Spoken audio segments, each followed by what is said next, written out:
The views expressed on this Turnbuckle Tabloid live stream or Turnbuckle Tabloid podcast episode do not reflect the views, thoughts, or opinions of the Rageworks brand, including the Rageworks Podcast Network, Rageworks content partners, advertisers, and affiliates.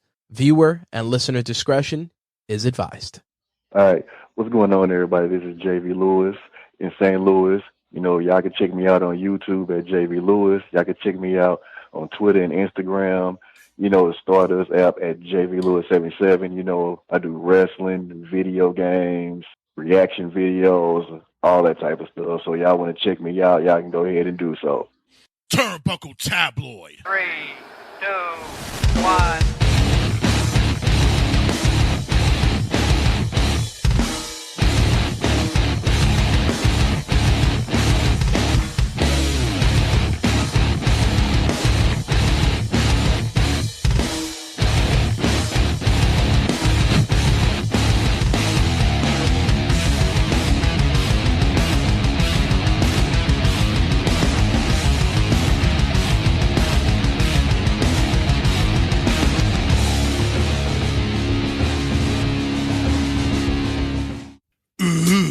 Guess who's back to make its appearance here at Turnbuckle Tabloid?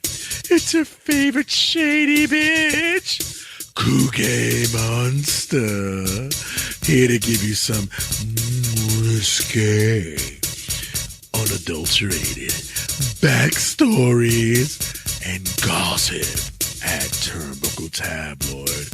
Shade button, please.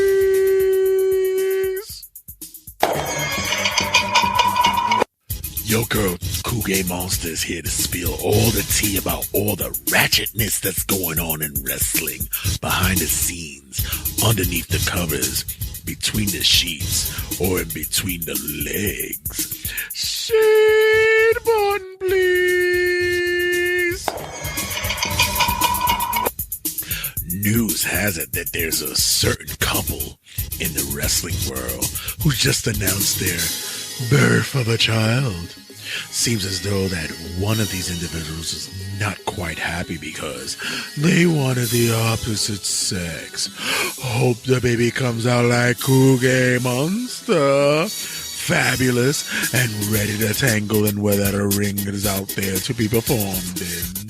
Shade button, please.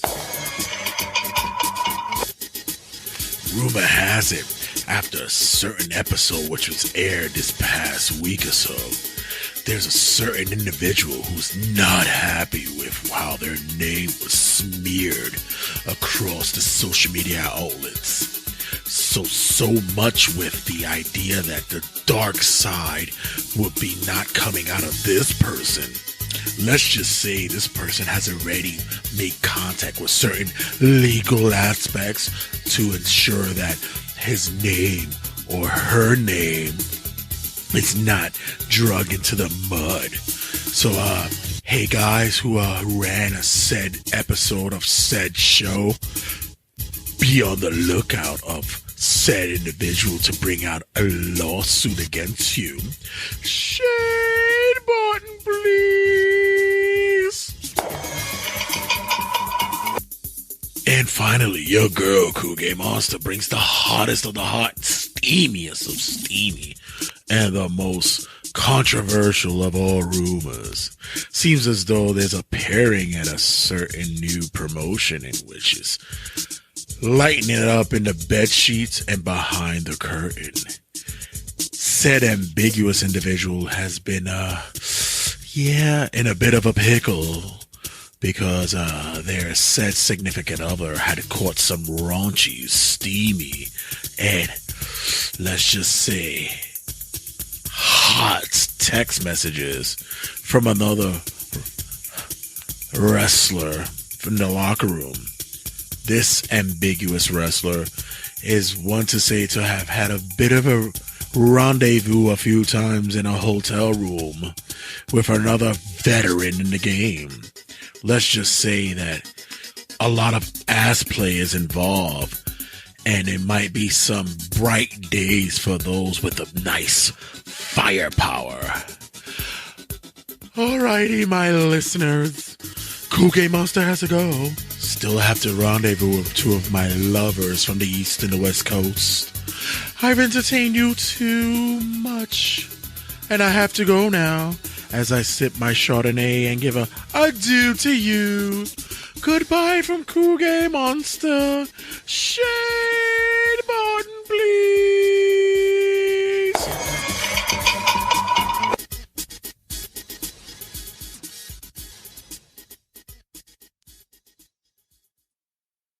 This segment was brought to you by Turnbuckle Tabloid. Yeah, what's going on? It's your boy Mike Harvey, and we're listening to Turnbuckle Tabloid.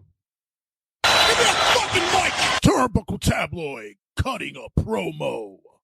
Yes, ladies and gentlemen, on a Thursday night, here to share my thoughts, my insight, my feelings of what went down at AEW Grand Slam. Guys, we were in the building, and I gotta tell you, it was a spectacle nonetheless. Not gonna give you the whole full rundown of the card. I want to save that for when I do Around the Square Circle with you guys. But I want you guys to get my views of my feelings, my thoughts about what happened on said night, the feelings, the ambiance. You know the spiel. You know what it is. Phone lines are open for us here. 315-371-4367. That's 315-371-4367. If you guys were in the building, please let us know. We want to hear your thoughts. We want to hear what it was that you guys, how y'all felt, what was happening, much, much more. So, man, I'm still sharing here. I'm going to do, I can multitask. Believe me, I'm good. I'm smart. I know how to juggle things. Let me continue to share, get it going on here. So, just to kick it off with, as the, I play what's going on in the background. I want to make sure I can hear this as well. Make sure I hear this. We good here? Oh, okay. All right, we're good. All right, so, first thing I want to discuss is, we're back in New York, ladies and gentlemen. I know that, the past couple of weeks, we've seen, WWE come through here. AEW has passed through its ways. They went to Newark. We've had Madison Square Garden, and we know that upcoming stuff is going to happen. We're going to have the Barclays. We're going to have the new build, the new building being christened and by Belmont. But for some reason, on this night, it felt different for us. It was our first time back at a live event, and we felt it. We felt the energy. We felt the environment. We felt the fan base coming together. It was, as soon as we jumped out of the ride, like we saw the walkway just filled with the t-shirts, the signs, the emotion, hearing the crowd walking into the building, excited to hear what matches they're ready to see, what they're expecting. Individuals who've probably been in an arena before, but not sure of what it is, how it's going to be like with wrestling in there. Because in case you guys don't know, AEW's Grand Slam was done basically in a tennis arena. This is where Arthur Ashe Stadium has the U.S. Open, where the big matches occur. You get the Serena Williams, you get the from the historical matches with Federer and Nadal. You get all those big marquee names that went through humongous Grand Slam tennis matches in that building, and now we're seeing a wrestling event. People were like, "Can this work? Would this really play off properly?" Remember, this is New York, baby. We can make shit happen, and sure enough did, and we turned out. We turned out in droves. It was great to see that a lot of individuals that we would see in the group pages, individuals we see in other people's group pages and such, other podcasters, all in that building for this night. New York represented big time. And you got the haters who's going to be sitting there talking about, well, you know, they talked about it was sold out, but it really wasn't sold out. Granted, it wasn't. I gotta tell you, it was fucking pretty damn close. And for those who left the seat open, it had to be because of whatever reasons and such. But for those who weren't in attendance and were to be, shout out to our boy Rondo, man. Big love to him. He was unable to participate in said event, but he put up his tickets. He didn't go out there. He didn't sit there and try to sell them or do the scalper hustle. He showed love to the family here at Turnbuckle Tabloid. He put up a post, made it a contest, and paid it forward, man. And I gotta give love to Rondo. It was awesome. Gotta say thank you for him and doing such things, because he's family and he's also a great participant in the love of Turnbuckle Tabloid and of wrestling. So we had the sense of going into this building, right? We were as soon as we get to the building, everyone's lining up at that set entrance, right? Of course, you had to be make sure the vax cards were shown and such, and it was crazy. It was to get back into that feeling, to be around a crowd, not because of the fear of what's going on with the pandemic and not sure of what's it's around you, who's around you and such. It was just crazy to know that we're back somewhat in that sense again. Yeah, Dre, honestly, watching it on TV, sold out or not, you can feel how pumped the crowd was. I'll get to that, but you had to even feel how pumped the crowd was going into that building, how pumped it was.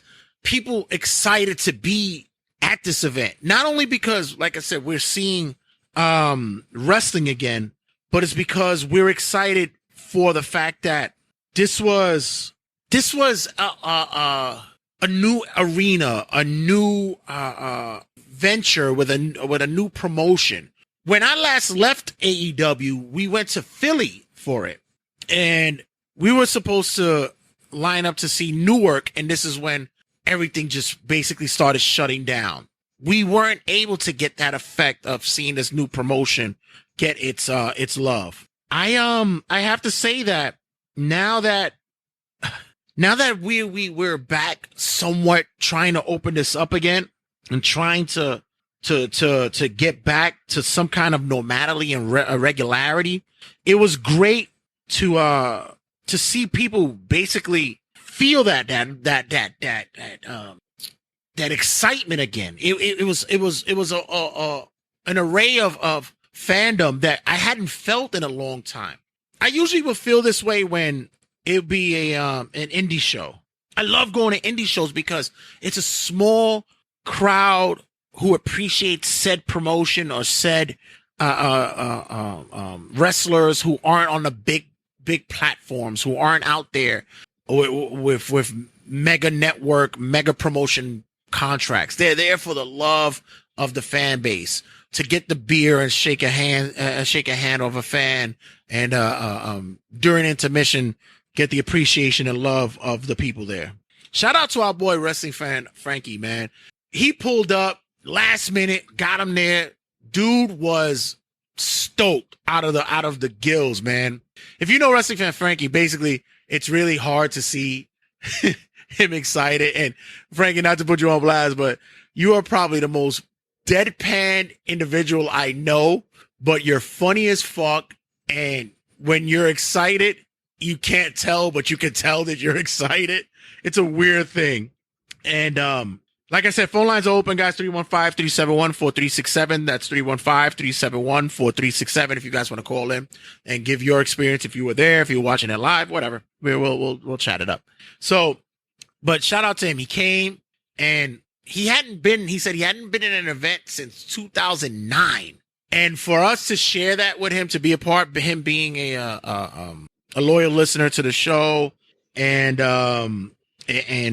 helping support the show, whatever, it was our pleasure to give that environment to him. So going into the building, of course, we had to show our vax cards, ID. Didn't see anyone giving so much heat about that. Nothing. Everybody was prepared. Everybody had their shit together. It was all good. Got into this building. Never been in this building before. I've lived in New York all my life. Been to Flushing Meadows. Been to Citi Field. been in that arena for that area for many years, many times, but never have I ever stepped foot at Arthur Ashe Stadium. So I was kind of unsure of how this would work for wrestling. We got there, the security was good. They were legit. It's funny. I wanted to make the joke about how they weren't really searching white people. There was a lot of let's just say potpourri smells in the air and vape steam or smoke around, but I wanted to make that assumption that I bet really the non-whites were going to be the ones searched thoroughly, but no, I have to say that security was on point, and they did what they did. They did what they had to do. And everybody was showing love, man. It was cool. It was so fucking it was so relaxing to be back in that arena again. Fuck, this fucking beer is difficult. Oh, there we go. All right. Cheers, everyone. So we all meet up. Shout out to all the guys that pulled up. Of course, they had Whole Milk Mike. What up? What up, fam? Make sure you check Whole Milk coming up soon. We're gonna have another Nitro episode to watch. We're gonna be pulling up on that soon. Of course, Good Dad Angel, my chulo, pulled up that day. We have, of course, Oski was there. He was able to sneak away from his jury duty and was pulled up that day. Brother AJ pulled up as well. And, of course, Little Bit and Brother Chris pulled up as well. Big sightings that day. Yeah, I kind of do. So, we get up in the arena, and first thing I noticed, it's a fucking beautiful venue for wrestling. Like, honestly, for wrestling, it's a great venue. When you see where they put the ring, how the stage was set up, it wasn't so. And I give it to AEW because it's not like how WWE goes huge with the large fucking Titantron, the stage, and all such. It's really, like Sully and I love to say, it's very obnoxious. It's very it's just gregarious to do something of that magnitude. But I get it, because that's WWE. That's the way that they roll. Thank you, Dre. I can get that. I am the I could be the Fat Joe on how he's covered the verses with Locks and Dipset. I'll take that. By the way, I've been doing this shit for years. It's not like I'm copying his style, but thank you. I just want to make sure, make that clear. It's funny you said that. I've never heard that one before. That's actually a new one. I've gotten Steve Wilkos from the Steve Wilkos, Jerry Springer and shit. I've never got Fat Joe doing this. This is that's actually pretty funny.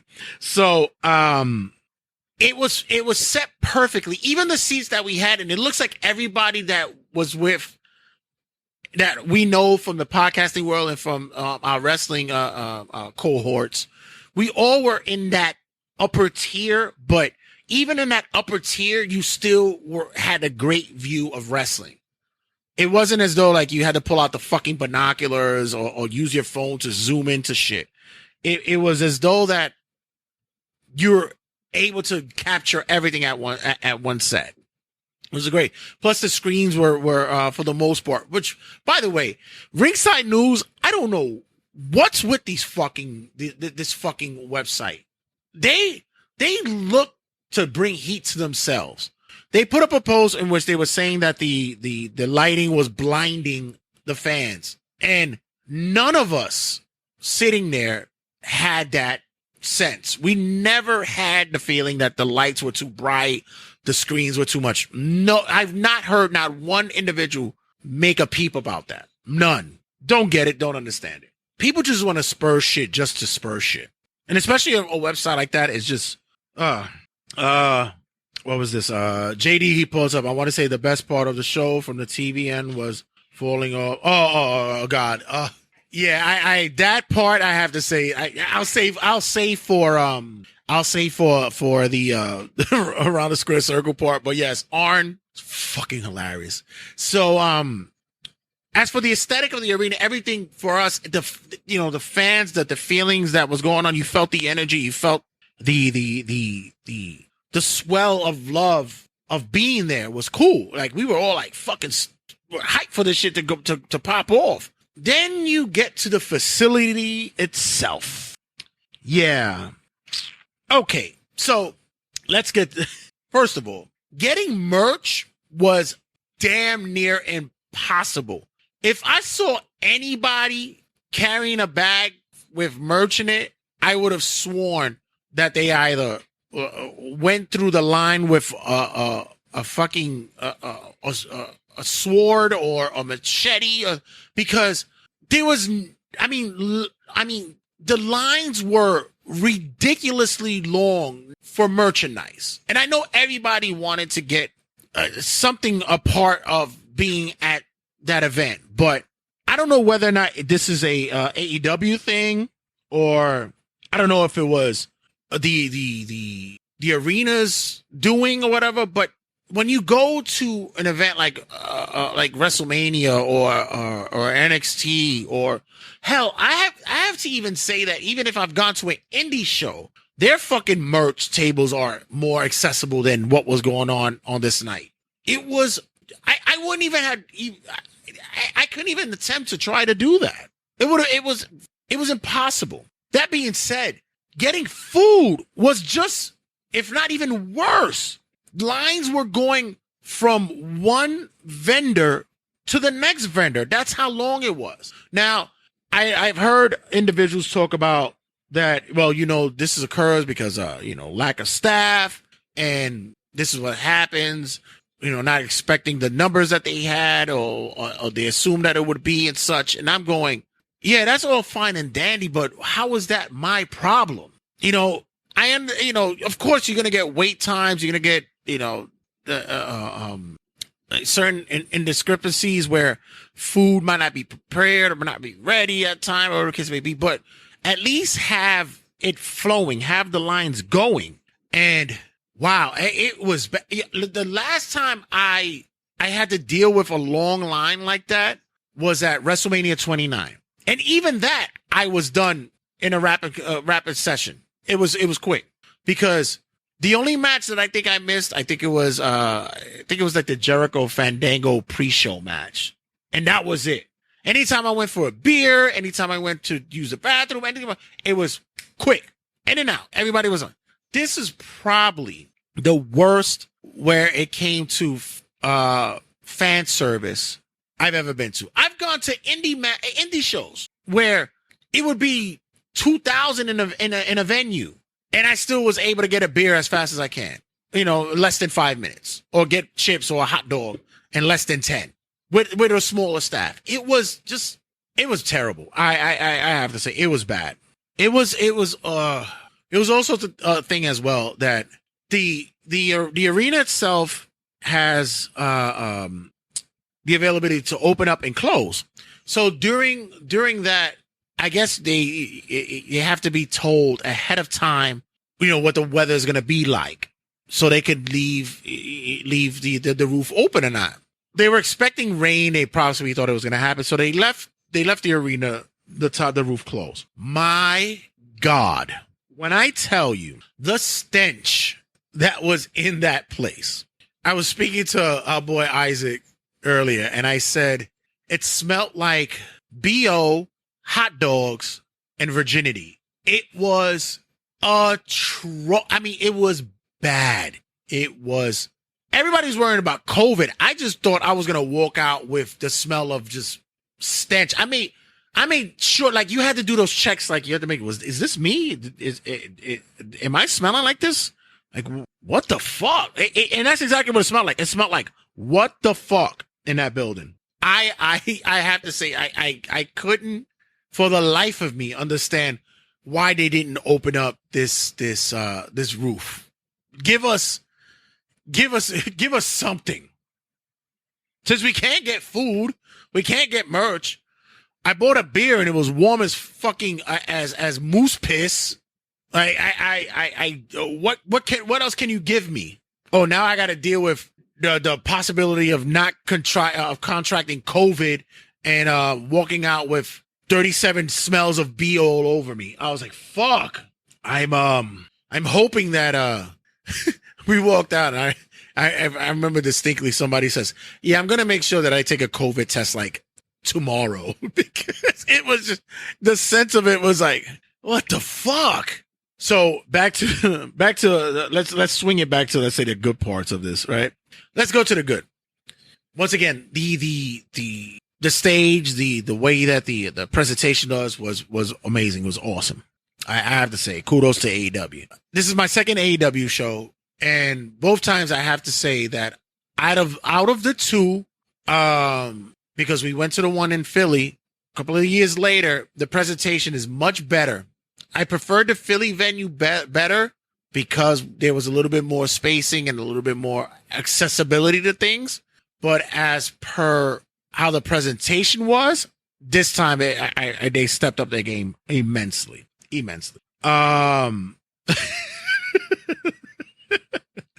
Chris is like, because the COVID could escape. What? You know, you're right. You know what? Let's keep the COVID in the building, ladies and gentlemen. You're right. Spot on, sir. Let's make sure we all go and get tested to make sure to keep the numbers up going. That shit didn't make any what? It didn't make any sense. So, of course, everybody's on their phone. They want to see what they think is going to be the kickoff match for Dynamite. We get a couple of dark matches. My thing was, the show says start time is at 7. We didn't get, if I'm not mistaken, we started getting dark matches maybe around 7:20, 7:25, around that time. I give credit to them because whatever matches they had, they went into the next match right behind it. There was very little pause breaks for any of that before Dynamite happened. Shout out to them for that. But I was thinking, I said, shit, we are really going to be here for fucking 4 hours. Because you get Dynamite and then we're going to get the Rampage. I would have thought that they would have at least try to cram as much in with, between 7 and 8. Get a couple of matches in there. And then maybe if we have to finish off Rampage after, we'll do it from like 10 to 11. Why the fuck are we doing dark? You guys have your own facility in Orlando. Why are we doing dark? Just because you want a little taste of Grand Slam? Fuck that. Nobody gave a fuck. We didn't care. I swear to you, by the time Dynamite happened and it was done, we saw people like starting to leave. It's like, I'm not going to stay here. We already know it's going to be a problem to get out of here. We get the presentation of Dynamite kicking off. I've never seen Tony Khan come out before an event. I've heard news, heard stories about it, and to see it live, it's two things I have to go to address. Number one, the AEW fan base. I'm talking about the hardcore, and there's a lot of you motherfuckers out there. The hardcore fan base of AEW. God, you guys, I've been saying it for the longest. You are just as fucking bad as fucking Trump supporters, or just fucking icon. Like, you guys pray to these idols like they're the second coming of Jesus. I saw, and it wasn't even on the level of like jokes or being like ironic and stuff. You guys are really kissing the fucking throne of this guy. Yes, yo, Dre. So honestly, they are really the my least favorite thing about it. They are. I could deal with I cannot deal with the hardcore AEW fans. I don't even know. I've never even known any hardcore WWE fans that would have gone this far. It's by far embarrassing. And you guys also share it on social media. I've seen individuals like post pictures of Tony Khan like he's the Messiah. And I really want to say that it's ironic or it's just done in jest, but oh my God, it's fucking embarrassing. I get douche chills watching you guys, and to see it live was even worse. Oh my God. I mean, I saw sections stand up and bow to Tony Khan. I was like, are you fucking serious? Wondering how many motherfuckers would give him head. Shit. I was like, what the fuck? Then on the flip side, on the next side of that is for the first time seeing Tony Khan, and I was like, all right, it's cool that he comes out, addresses the crowd. You know, that's nice. But, you know, in all honesty, it's not really necessary, but it's nice. It's cool to do that. He's a fucking awkward dude. He's weird. I'm sorry to tell you, like, he just seems awkward. Like, I'm not sure whether or not if it's, if he has like an ADHD or if it's like he's trying too hard. It was just weird. It was a weird kind of banter that he was trying to have with the crowd. It was very fanboy / erratic. It was all over the place. But still, I have to say that it was still cool to see that, you know, the owner and such was very involved with the fan base. You ever see a kid when he gets a new toy at Christmas, but he's outside happy as shit and wants everybody to see it? Yeah, that's him. Look at my new toy. Yeah, JD. Yeah, I could get that. I could see that as well. But it's like your new toy is basically about to be 3 years old, and I get it. You're you're awkward. You're weird. You're a weird dude. So we get the first match, and like I said, I'm not gonna go through the whole match by match, play by play. I'm saving that for Around the Square Circle, but I'll go to how the card was set up and basically the fans. God, the last time I was in an arena like that where the fans were so hyped up was the Raw after WrestleMania 29 when Dolph cashed in on Alberto Del Rio. That was the last time I felt that kind of energy from a promotion like that and that base. It was electric. The everybody around you was so connected with, especially the opening match, the fucking curtain jerker. To get that, it was almost you felt the air kind of leave the arena for a second, and thank goodness, because the smell of BO just left for that moment. But then it came back in a large weight, as if 20 tons of elephant was falling on your chest once it started, because woof, the fans were so in it. And it's really hard to like convey how the energy and the sound that's going on when you're watching it on TV, but live, it's so different. But you still get that sense of, yes, we're watching something. We're here. We're part of this. I'll go through basically how the rest of the night went through. Fans were still in it. It was always great when you get the participation, especially when Punk comes out. I love the AEW fans for this. For this, I love them. They know where the tide goes when it comes to who needs to be recognized as a heel, who needs to be recognized as a face. The only one that we're still working ourselves through with is basically Britt Baker, but that's fine because, you know, that's just what Britt Baker is. But even so, she was still getting over. Ruby was getting over. You still had that banter back and forth. I'm not going to give you guys any spoilers. I know there's already spoilers going out on the masses about what happened on Rampage.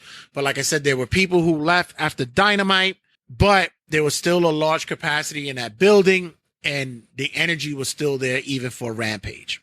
You guys, make sure you check it out. Other than that, as for me to close this out, I still say you fucking AEW fans are sheep. You guys are sheep, and you fucking are still kneeling at the fucking golden calf. And the only thing that's different now that makes it worse is that now after the year and a half, almost 2 years that I was at the first AEW shows, that you guys have gotten worse because of the signings and such. You guys don't see any wrong, and you know what? More power to you. But it's just embarrassing on how you fucking guys act. It's just as though like, okay, we get it. You love the product. Would you please get off your knees and wipe your face? We already know what it is. But through it all, I had a great time. I was with the peoples. I was with the fam. JD, next time we got to find a way to get you at these shows. We got to come down. We got to partake in this. You have to be part of the festivities. But Other than that, my pros and cons, the card was stacked. Beautiful thing. I wish that we would have had something that gave us a pop during Dynamite. Gave us a pop later on Rampage. You'll see later. But I wish we would have had that CM Punk kind of thing, or wish we'd have probably had a Daniel Bryan one. But we did get the match that we get with those two. Like I said, the setting, the environment was dope. The way that the set and the lighting and all that was fine. It was real cool. The cons was, once again, just the arena and the way that the food vending and the fucking merch, terrible, terrible. If they're going to go back there again, they better fucking be sure to get their shit together, because that was dreadful. Even people who were trying to leave to go home was worse. Listen, at WrestleMania 29, it was 35, it was bad. It was bad at 35. I don't know how this was almost worse. People were saying it was probably worse to leave. But other than that, guys, I have to say I enjoyed myself, and I was happy that I was with a group of people who they themselves enjoyed the festivities as well. And I'm gonna say that I would go again. I know a lot of my people were sitting there wondering if I was gonna sit and sing Judas, and I did. I did sing Judas. I did. Because they know how bitter I can be. I can be an asshole, but I did partake. And yeah, and it's, once again, it's an event. It's a promotion that I would not hesitate to go and see again.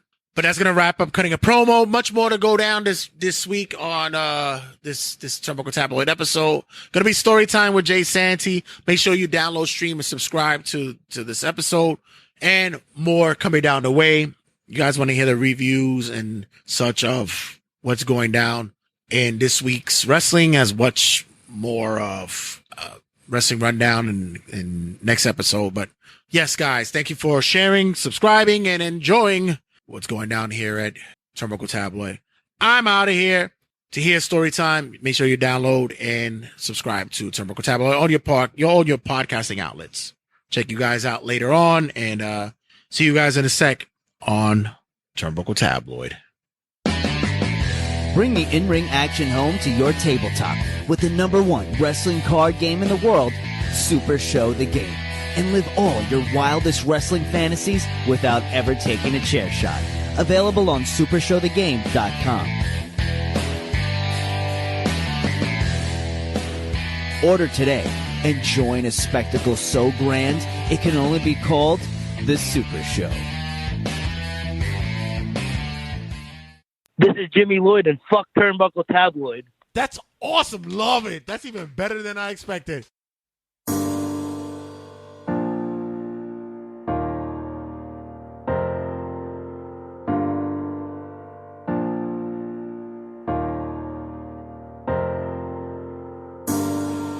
So, story time, ladies and gentlemen.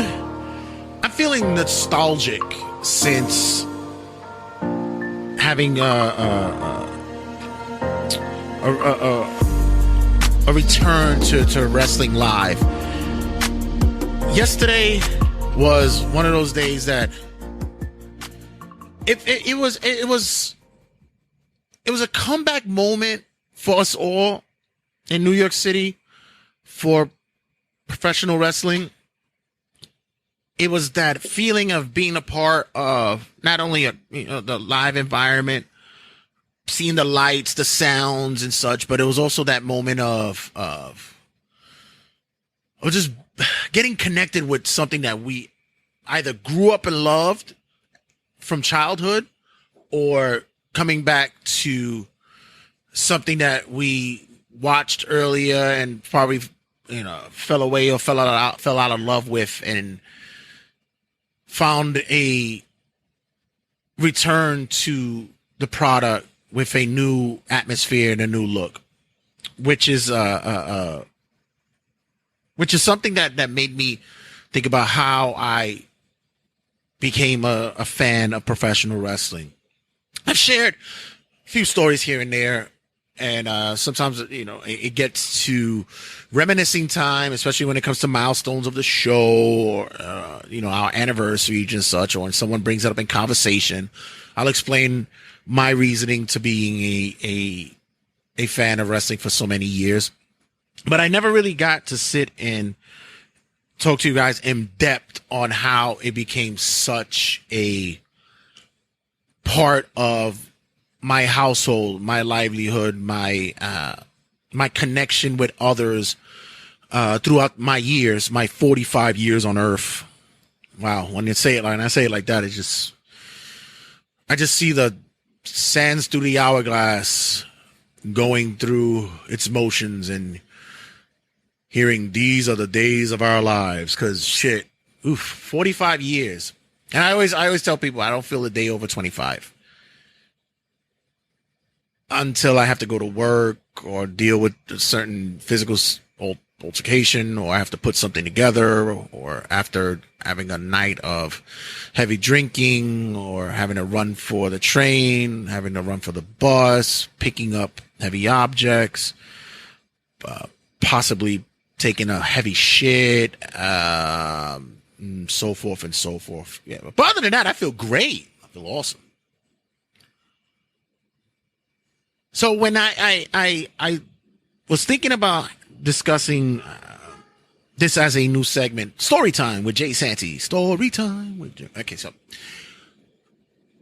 I wanted to go to my roots, my beginnings of becoming a connoisseur, if you say, a fan of wrestling. Growing up, of course, in Brooklyn, growing up in the projects, you know, you depending on where you live, where did you live, the era, the time, there's really only a small window of activities that you can do. It would either be in school or with family members. If you were lucky enough to be able to go outside after during a certain age and such and hang out, or you just came across certain things and other subjects and I guess activities and such. You just happen by happenstance it comes your way. So for me, growing up in the projects in Brooklyn, I was an only child. I was raised pretty much by a single mom and my grandparents. I really didn't go outside much. I didn't have much activities to go to the back of my building, which was a playground. My mother kept me very sheltered that way until a certain age. I guess it was a fear of me growing up not being that kind of rough and tumble kind of kid. I had cousins, but they weren't really around much. I would usually just go see them on every other weekends or spend a summer with them. But it was always, there was gaps with that. So the only thing I really knew was school and home, and of course what was on TV. In school, growing up and then in public school, we would, of course, you would hear of certain activities or entertainment, like what's been on TV, or you'll hear about Knight Rider or fucking A-Team, shit like that. I was lucky enough, since my mother was one of those women that she was constantly working. I had liberties where I was able to watch certain shows I shouldn't be. But I would know that other kids weren't allowed to watch. Because my grandparents would let me be how I am and who I was, and I wasn't really a problematic kid.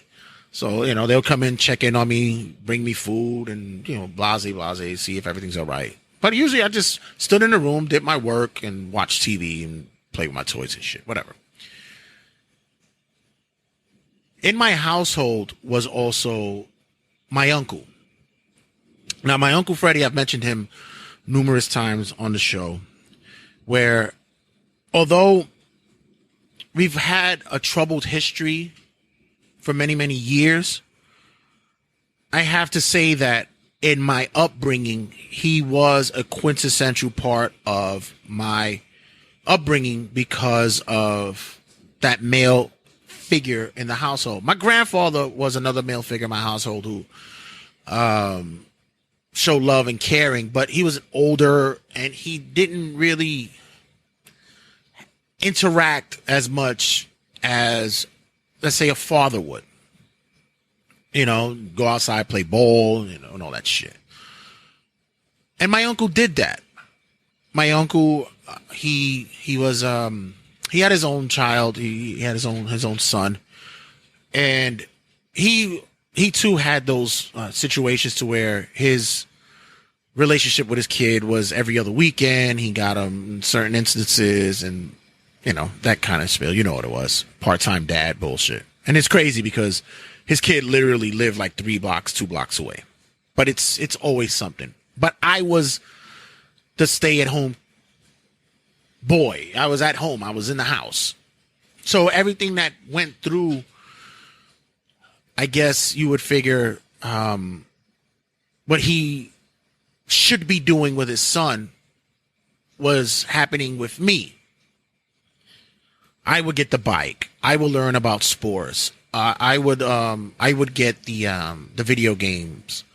I would get, you know, whatever snacks or treats that he would get at the store. I reap the benefits from it. And now that I think about it, as I have this conversation, it makes me think that maybe this is why I don't have a relationship with my cousin, his son, that I have with my other cousins, because maybe there's some hidden resentment because of that.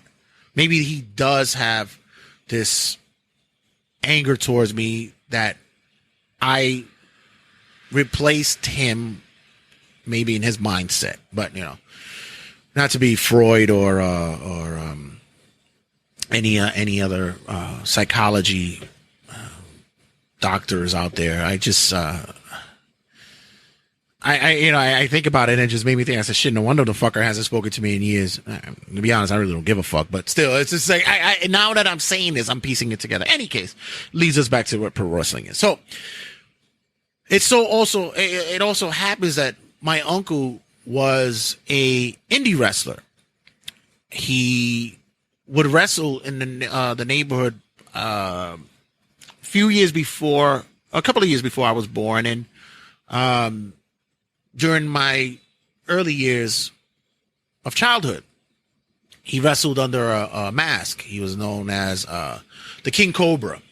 He had the lucha mask, and he had a few of them. And he had pictures. I had the 8x10s with him autographing them and shit like that. And it so happened that it wasn't as though like he presented it to me, like look at what I used to do. I found them, and I asked, you know, what is this? I didn't know what lucha was. I knew of wrestling because you've heard during that time of like the Hulk Hogan's and the Iron Sheiks and shit like that, Classy Freddie Blassie and all that, but I didn't know what lucha was. I didn't know what like the mask really was, because by that time I think Mil Mascaras was already gone. He was like really the premier mask wrestler, and anytime that they would show a wrestler in a mask in that era, it was it wasn't in our territory. It wasn't in the Northeast. It was usually like in Mid-South and stuff like that. That's where Mr. Wrestling 2 and all those guys would come up. So when I approached him with these 8x10s, these black and whites, and he explained to me, he said, yeah, that's me. And he pulled out, he had a suitcase that had his gear. It had his wrestling boots, it has his lucha masks, it had his trunks, his tights and shit. And I was interested at about, wow, I didn't know I had you know, a wrestler in my family. Like I said, on a peripheral, I knew of wrestling, but I was never really into it fully yet. I didn't really get into it yet. It wasn't until he saw that I was showing interest, where that's when he pulled out, you know, his magazines, where he showed me the early days in the late 70s, mid 70s, the Bachwinkles, the Zabiscos, the the Moraleses, the Von Erichs when they were on the come up early on. When you had Lawler, it was crazy that there was all these wrestlers that I didn't know of because they didn't really hit that scene. The only one I really knew of who he was who he was a big fan of, who he constantly spoke of, was Bruno Sammartino. So I would go through these magazines, I would read them, I would see their wrestling history, how storylines progressed when Zbyszko and Bruno had their falling out, and Zbyszko did his dastardly deed, and I was intrigued. They became like my new comic books. And every time he was working, at the time he would work as a messenger, I would ask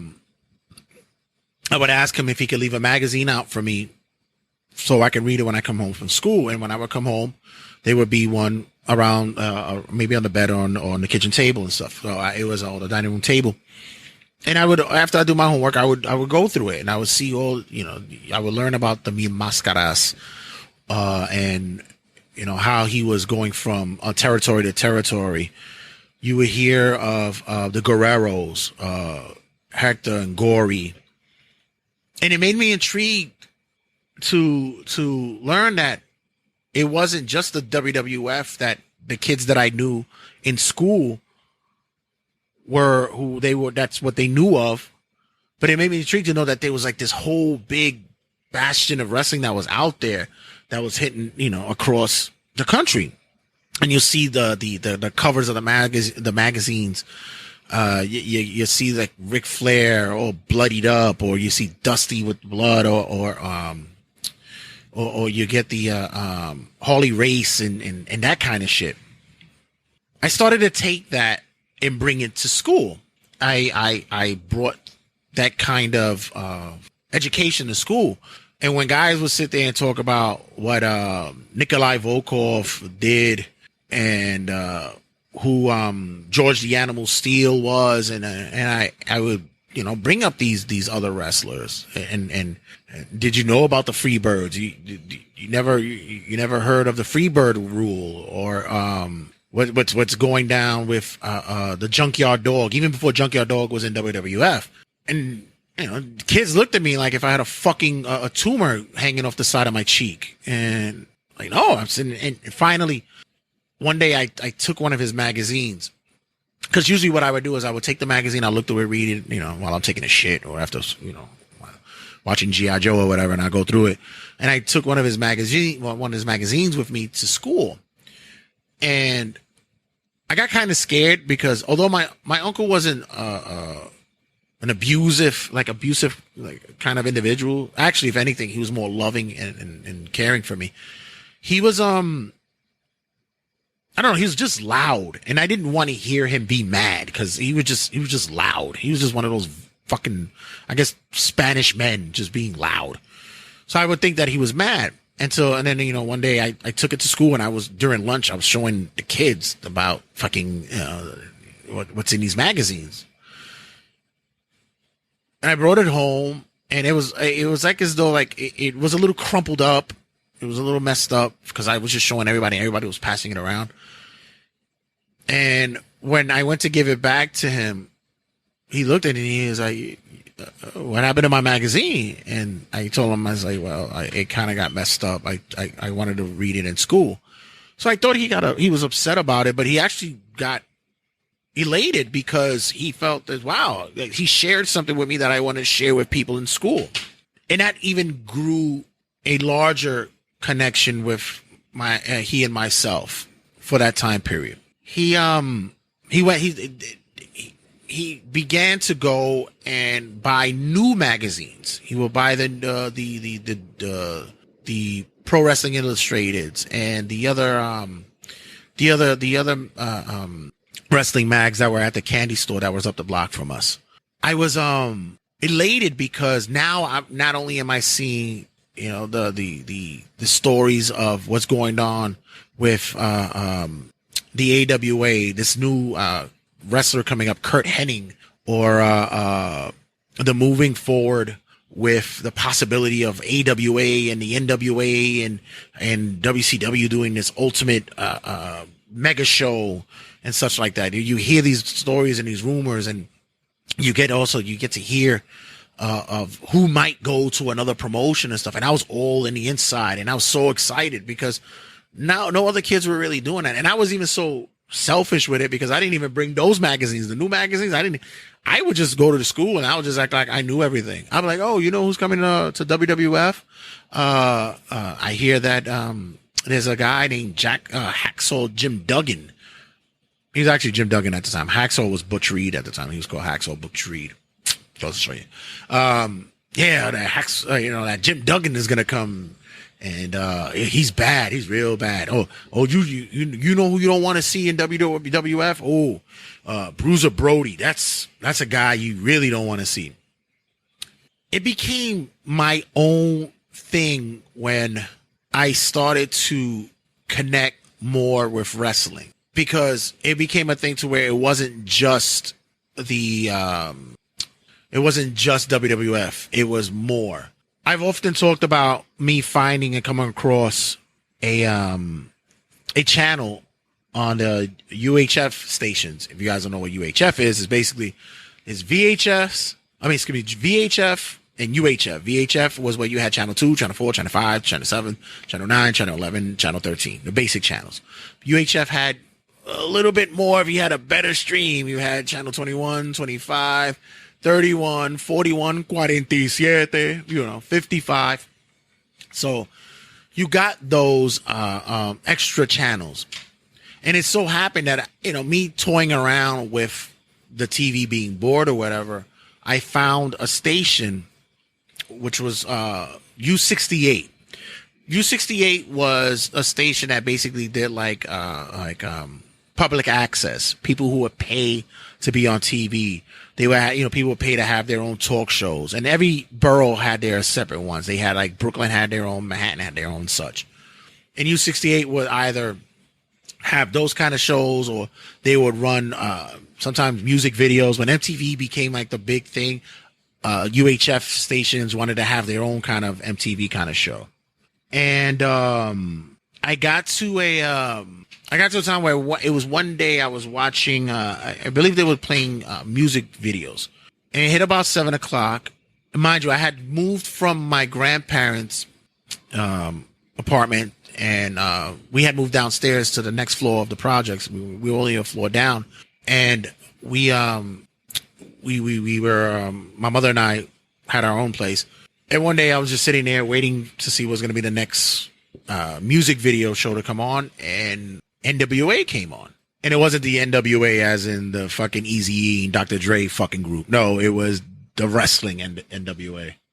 And I finally began to see the wrestlers that I was reading about in magazines for quite some time. And now I got to see the Von Erichs. I got to see the Bruiser Brodies wrestle. I was able to see big matches with Dusty Rhodes and the Horsemen and such. It was for me at that age. I maybe was, I have to say about 11, 12 years old. It was eye opening because all I knew was Hulkamania, seeing that on TV. And even that was difficult at the time because there was a lot of aspects of that where you only got the Saturday shows or Sunday shows, and you wanted to see what other people were seeing on cable because we didn't have cable in the P's. Nah, that shit didn't come until later. We didn't get like those MSG cards and shit. It wasn't until later where I got to see the ESPN shows with the Showboat where Vern Gagne was running AWA in there and shit like that, where I got to see the first time like Kurt Hennig and even Undertaker before he became Undertaker, when he was Mark Galloway and the Skyscrapers and shit like that. I didn't see that until later on. I was almost deeper in my teens when we got cable. So when I was able to see on U68 guys like that, I finally saw the wrestling I was reading about for a long time. It was a big moment for me, and those guys at my age, it was men. And it's funny because now that I look at it, the men weren't even really men. Like when I saw Magnum TA, he looked like he was fucking a grown 40-year-old man. And when he was wrestling, he was only like 24, 25 years old. When I saw him do battle with Nikita Koloff and such, they were only fucking in their early 20s. They looked like grown men wrestling. So it was when you look at it in retrospect, it's a shock to the system to realize, wow, this is what guys would look like. And it was a larger than life look for wrestling. That's what my mentality is for it now, too, as opposed to then. Like sometimes I'll look at certain wrestlers and it's almost like you want to look at them like superheroes. Cause when I was a kid, that's what I saw them as. They were doing phenomenal feats, pressing guys over their heads, throwing them out of a ring, leaping from the top of turnbuckles and putting them in certain maneuvers that would basically become a part of everyone's household, because we were all either grabbing our little brothers or sisters or cousins and putting them in these positions. So yeah, we emulated that, and we wanted to emulate it or try to. It was me who ended up putting the rest of my my cousins and family members to be in a certain way entertained or interested in wrestling. My mom, when she wasn't working, we would watch the Saturday night main events together. My aunt, who I call my sister aunt because she's basically my aunt, but it was like her and I are like siblings. She would sit there and always tell me, well, it's fake, right? No, it's fake. And I knew what it was, but didn't care. And it wasn't until I grew older and she still would watch it, and I would go to her house and watch pay-per-views at her place when she got her own place and was having us over to chill and shit. And even to this day, even to that day, she'll be like, it's fake, right? And it's like, why are you putting this on for us? You know what the fuck it is. But she would still be into it. Thankfully, it still transfers over to my child, because they've done it recently as well. It's cliche to say the phrase "the glory days," but it really was. It was the glory days. It was the days of when you watch. At my era was the rock and wrestling, and you got the ice cream bars and the big fucking rubber dolls that, God forbid, if you had a dog, your dog would tear it up and make it into just a wire that's left inside of it. You went and was lucky to find that Korean or Chinese guy that was vending on the strip or had his store, who would sell the t-shirts. It's the golden era where you would find the tape traders, where you knew someone else whose father or uncle or grandfather or even grandmothers as well, who went and bought the WrestleManias or any WWF classic tapes and such, and you would trade tapes or they let you hold them and shit. It was a era to where, with us, after school, we would set up matches, or during the day at lunch, we would book a card, and we would have classroom debates on who should battle who, where we would cut promos on each other, or someone would be someone else's manager, and we design and designate who will be referees. And then all of a sudden you come to find out that other classes were doing it. Then you get your own cross promotion happening where one class is ready to clash with the other class, and you guys are having your own mini pay-per-views in the yard or offset from the school because they didn't want you wrestling on the property. This is the precursor days of when people were doing backyard wrestling. I remember having those arguments in the lunchroom with whose wrestler was the better wrestler. Was Ultimate Warrior legit? Was he going to beat Hulk Hogan? Was the Bulldogs better than the Hart Foundation? Who's Ric Flair, and is he really that good? I remember having these conversations and debates. It's those days to where I kind of miss that mentality, that mindset, to where, as cliche as it become, it's real to me, damn it, is really on the mindset to where, yeah, I wish I could think of it that way anymore. Even when raising my own daughter and she was watching, and certain aspects would just jump out, I had to stop myself certain times from saying, no, it's fake. It's all right. It wasn't until she got somewhat older where she started seeing glimpses of stuff here and there, or overhearing me having conversations with people, where she realizes that, because there's a certain mystique that you still want to keep alive with that. It's almost like telling her that there's no Tooth Fairy or there's no Santa Claus, because at the end of the day, they figure it out for themselves. I can't even remember them. I don't even think I've had the conversation where it's like, well, Santa ain't real no more, right? It just became, what are you getting me for Christmas? I don't even want to have that conversation where we discuss, well, how do you take a pile driver without getting hurt? Never even thought about that. Shit just happens. And it kind of sucks when it's gone. I envy those who watch wrestling with those immature eyes, because that's when you really had a good time watching it. Now you're mindful of watching it and critiquing it. As much as I sit there and I will and watch other fans and call them marks and give them that smirk to say, are you serious? You really?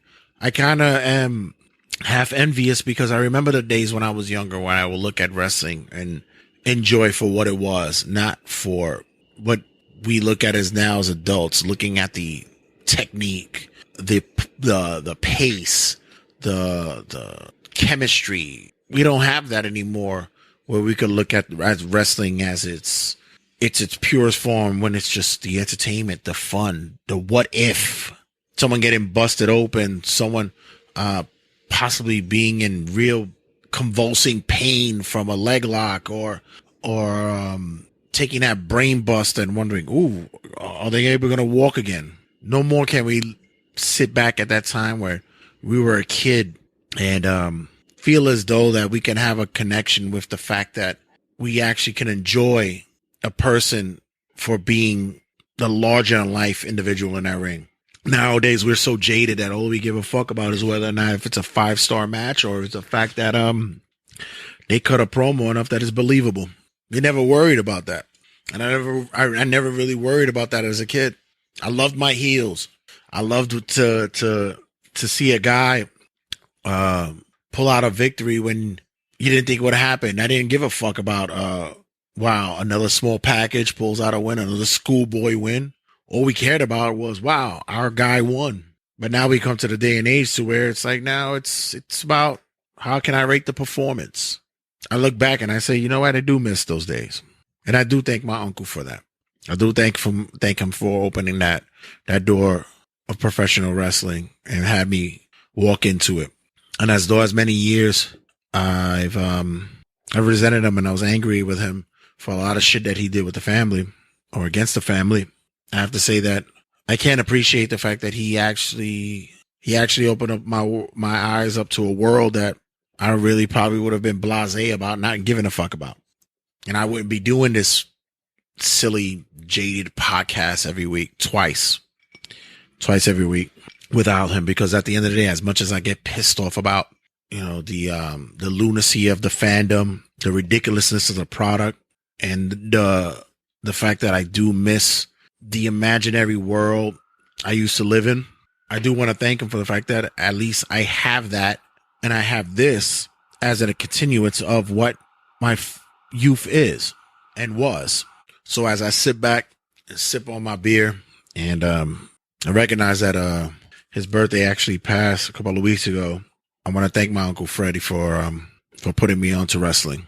And as many times as you walked past me in the later years and we didn't speak much, it was all in passing, he would still ask me, "Still watching wrestling?" "Yeah." "What you like right now?" Kind of like the New Japan stuff, like the Ring of Honor. WWE's still good.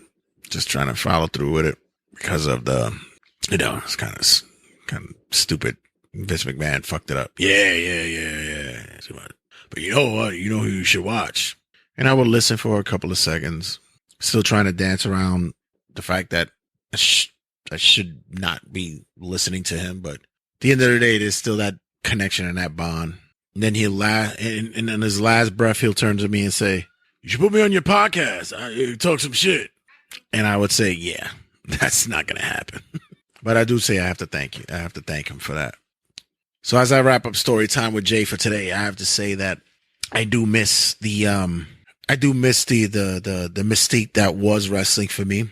And the only thing that I look forward to is the fact that I can help to convey my still love of this form of sport and education to you guys, and educate you guys to what I can remember, because a lot of shit does get lost. I'm getting older and I drink a lot.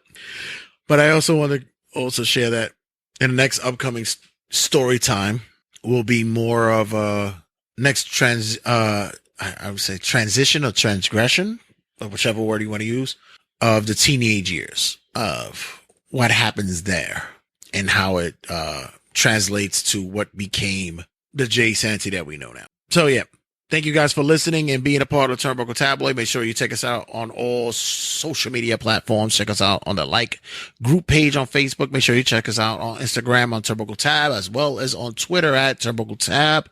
And also check us out on YouTube and on TikTok at Turnbuckle Tabloid.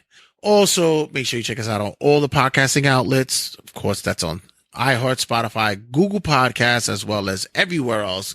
Please don't say you can't find it, because we're everywhere trying to climb the charts, ladies and gentlemen. I want you guys, just for the sake of humanity and the sake of those who are wrestling fans and listeners, please be real with yourself. We are the fucking truth here, and just recognize that we keep it a buck in this site.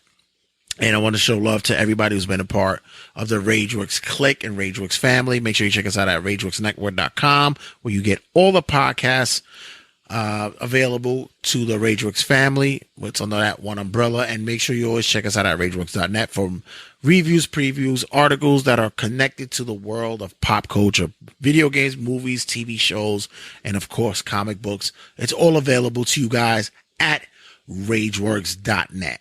All right. I'm out of here. I'm getting my sip on. The voice is getting raspy. That means I got much more work to do. I have been busting it out. And as always, guys, take a bump. I'm out. Laters. Turnbuckle Tabloid. 3, 2, 1.